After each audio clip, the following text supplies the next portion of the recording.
Essa passagem do Evangelho de Mateus, no capítulo 20, dos versículos 1 até 16, traz uma das parábolas mais intrigantes e, ao mesmo tempo, mais profundas ensinadas por Jesus: a parábola dos trabalhadores na vinha. E como Jesus sempre faz, ele utiliza uma situação do dia a dia para expor uma verdade divina que muitas vezes desafia as expectativas humanas. Vamos mergulhar nesses versos, buscando entender o coração da mensagem de Jesus e como ela impacta a nossa visão de Deus e da justiça divina. A narrativa começa com Jesus dizendo que o reino dos céus é semelhante a um homem, dono de casa, que saiu de madrugada para assalariar trabalhadores para a sua vinha. Mateus capítulo 20, versículo 1. Esse dono de casa, ou seja, o proprietário da vinha, representa Deus, e a vinha simboliza o trabalho do reino de Deus, o propósito de Deus para o seu povo. O chamado de Deus para o trabalho, assim como nessa história, é para todos, independentemente de quando cada um foi convidado a entrar. Na história, o proprietário sai de madrugada, por volta das 6 da manhã, e contrata alguns trabalhadores, combinando com eles 1 denário por dia, que era o pagamento justo de um dia de trabalho. Ele sai novamente cerca de 3 horas depois, ou seja, por volta das 9 horas da manhã, e vê outros que estavam na praça sem fazer nada. O dono da vinha os convida também a trabalhar, dizendo: "Ide vós também para a vinha e vos darei o que for justo." Mateus capítulo 20, versículo 4. Esse justo aqui é algo interessante, pois não revela uma quantia exata, mas uma promessa de justiça. E assim ele faz sucessivamente, às 12 horas, às 15 horas, e por último, por volta das 17 horas, apenas 1 hora antes do fim do dia de trabalho. Aí é onde o ponto principal da parábola começa a surgir.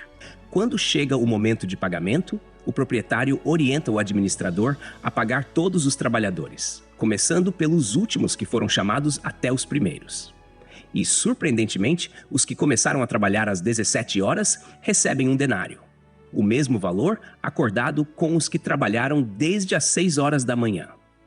Isso naturalmente desperta um sentimento de injustiça nos primeiros trabalhadores, que, vendo os últimos recebendo o mesmo valor, esperam que receberiam mais pelo tempo que trabalharam. Mas o dono da vinha responde a essa murmuração com uma verdade profunda sobre a generosidade divina. "Amigo, não te faço injustiça.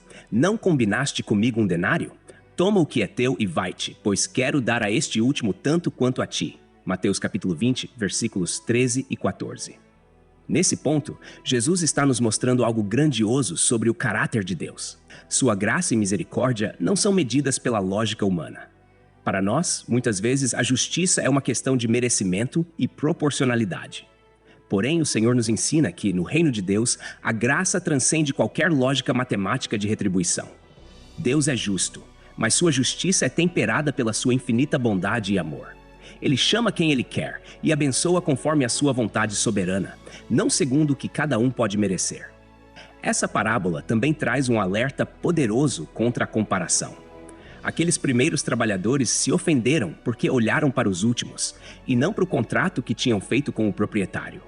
Eles esqueceram que o denário era justo e suficiente, pois estavam mais preocupados com o quanto os outros receberam.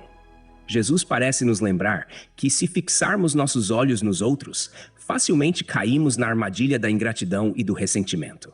Agora, avançando para os versículos seguintes, de Mateus capítulo 20, dos versículos 17 até 28, encontramos um momento bem marcante e revelador da jornada de Jesus com seus discípulos. Aqui, Jesus, em meio à caminhada para Jerusalém, onde os eventos finais de seu ministério terreno iriam ocorrer, resolve, mais uma vez, preparar seus discípulos para o que estava por vir. A narrativa nos diz que, estando Jesus para subir a Jerusalém, chamou à parte os 12 e em caminho lhes disse. Mateus capítulo 20, versículo 17. Essa subida para Jerusalém tinha um peso profético e emocional. Jerusalém era o centro religioso e político de Israel, e é como se os discípulos pudessem sentir o peso dessa jornada.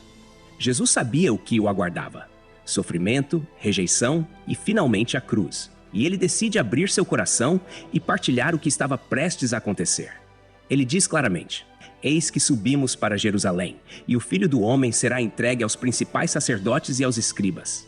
Eles o condenarão à morte e o entregarão aos gentios para ser escarnecido, açoitado e crucificado, mas ao terceiro dia ressuscitará." Mateus capítulo 20, versículos 18 e 19. Jesus fala com tanta clareza e detalhe, mencionando não apenas sua morte, mas a maneira pela qual seria tratado, a humilhação, as dores físicas e o fato crucial, que ele ressuscitaria ao terceiro dia. Essa era uma revelação difícil, tanto em compreensão quanto em aceitação para os discípulos. Eles ainda tinham a expectativa de um Messias que iria instaurar o reino em Israel de uma maneira política, triunfante. Essa ideia de que Jesus, o Filho do Homem, fosse humilhado e morto parecia incompatível com a figura messiânica que esperavam.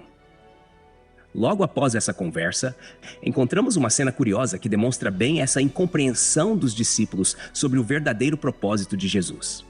A mãe de Tiago e João, os filhos de Zebedeu, se aproxima de Jesus com um pedido. Ela, honrando Jesus, se ajoelha e Jesus pergunta: "Que queres?" Ela então faz o seguinte pedido: "Dize que no teu reino estes meus 2 filhos se assentem, um à tua direita e o outro à tua esquerda." Mateus capítulo 20, versículos 20 e 21. É evidente que, apesar de estarem convivendo com Jesus e ouvindo suas palavras, muitos ainda entendiam o reino de Deus de uma forma terrena e talvez até ambiciosa. A mãe de Tiago e João desejava ver seus filhos em posições de destaque, como se fosse um governo humano, em que cargos são designados segundo o mérito ou a proximidade com o líder. A resposta de Jesus é um marco de humildade e de instrução sobre o que significa seguir a Cristo. Ele, então, olha para Tiago e João e pergunta diretamente a eles: "Podeis vós beber o cálice que eu estou para beber?" Mateus capítulo 20, versículo 22. O cálice que Jesus menciona é uma metáfora para sua missão de sofrimento, a experiência amarga da rejeição e da morte que ele enfrentaria. Eles, talvez sem perceber a profundidade do que estavam afirmando, respondem prontamente que podiam. Jesus, então, confirma que, de fato, eles beberiam o cálice, ou seja, que também passariam por sofrimentos e perseguições, mas que os lugares de honra não eram algo que cabia a ele designar, pois pertenciam àqueles para quem está preparado por meu Pai. Mateus capítulo 20, versículo 23. A reação dos outros discípulos não tarda a chegar. Eles ficam indignados com Tiago e João, provavelmente por verem ali uma tentativa de ascensão e superioridade, e talvez até por inveja da pretensão deles em buscar uma posição privilegiada. Essa é a natureza humana, sempre tentada pela busca de status, reconhecimento e poder, mesmo no contexto de servir a Deus. Diante disso, Jesus chama todos eles e lhes dá uma das lições mais importantes sobre o que significa a grandeza no reino de Deus. Ele diz: "Sabeis que os governadores dos povos os dominam e os maiorais exercem autoridade sobre eles. Não é assim entre vós. Pelo contrário, quem quiser tornar-se grande entre vós, será esse o que vos sirva, e quem quiser ser o primeiro entre vós, será vosso servo." Mateus capítulo 20, versículos 25 até 27. Jesus redefine o conceito de liderança e grandeza. No mundo, os grandes são os que têm poder, os que exercem domínio e controle sobre os outros. Mas, no reino de Deus, a verdadeira grandeza está no serviço, na humildade e na disposição de colocar as necessidades do próximo acima das próprias. É uma visão contrária ao pensamento humano comum, e Jesus não apenas ensina isso com palavras, mas com sua própria vida. No versículo 28, Jesus resume a essência de sua missão e de seu ministério. Tal como o Filho do Homem, que não veio para ser servido, mas para servir e dar a sua vida em resgate por muitos. Jesus não apenas prega o serviço. Ele é o exemplo supremo desse serviço. Ele não veio para ser exaltado, mas para se humilhar, assumindo a posição mais baixa, até o ponto de entregar sua vida em favor dos outros. O termo resgate aqui remete ao preço pago para libertar um escravo, a imagem poderosa de redenção, em que Jesus se entrega como pagamento para libertar a humanidade da escravidão do pecado. A partir do versículo 29 até o final do capítulo, vemos Jesus saindo de Jericó e um episódio que é ao mesmo tempo milagroso e profundamente simbólico. Mateus nos conta que, enquanto Jesus caminhava com a multidão, 2 cegos estavam sentados à beira do caminho. Ao ouvirem que Jesus estava passando, clamaram com força dizendo: "Senhor, filho de Davi, tem compaixão de nós." Mateus capítulo 20, versículo 30. Esse clamor, filho de Davi, não era uma expressão qualquer. Chamando Jesus assim, esses cegos estavam reconhecendo-o como o Messias prometido, aquele que viria da linhagem de Davi para estabelecer o reino de Deus. Esses homens, embora cegos fisicamente, tinham uma visão espiritual sobre quem Jesus realmente era. algo que muitos, incluindo alguns dos próprios discípulos, ainda não compreendiam em sua plenitude. Enquanto outros viam Jesus como um simples profeta ou mestre, esses cegos em sua aflição reconheciam-no como ungido, o rei. A multidão, incomodada com o clamor dos cegos, tenta repreendê-los, pedindo que se calem. Talvez eles achassem que Jesus tinha assuntos mais importantes a tratar, ou que o clamor daqueles cegos era uma perturbação. Mas aqui temos um vislumbre da sensibilidade de Jesus para com aqueles que eram desprezados ou marginalizados. Em resposta à tentativa da multidão de calá-los, eles gritam ainda mais alto: Senhor, Filho de Davi, tem compaixão de nós. Mateus capítulo 20, versículo 31. Jesus então para. Esse detalhe é importante. O Senhor do Universo, aquele que tinha toda uma missão para cumprir em Jerusalém, aquele que carregava o peso do mundo sobre os ombros, para por causa de 2 homens considerados insignificantes aos olhos da multidão.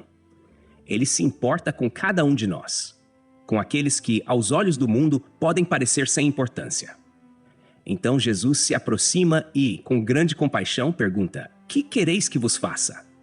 Mateus capítulo 20, versículo 32. Os cegos, então, fazem seu pedido com simplicidade e sinceridade: Senhor, que se nos abram os olhos.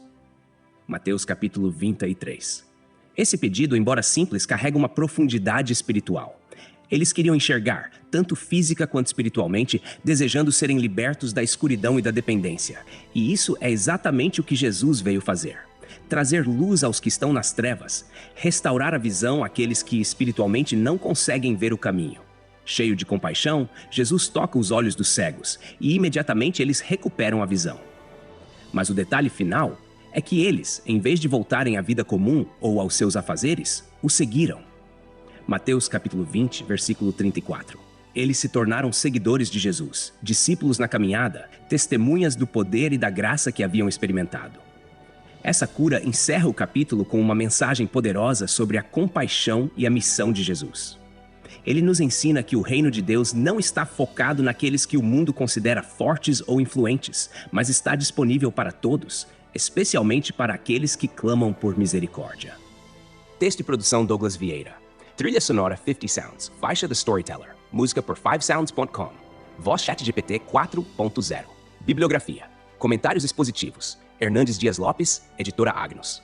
Comentário bíblico Matthew Henry, editora CPAD. R.N. Champlin, editora Agnus. Charles Spurgeon, Os Tesouros de Davi, editora CPAD.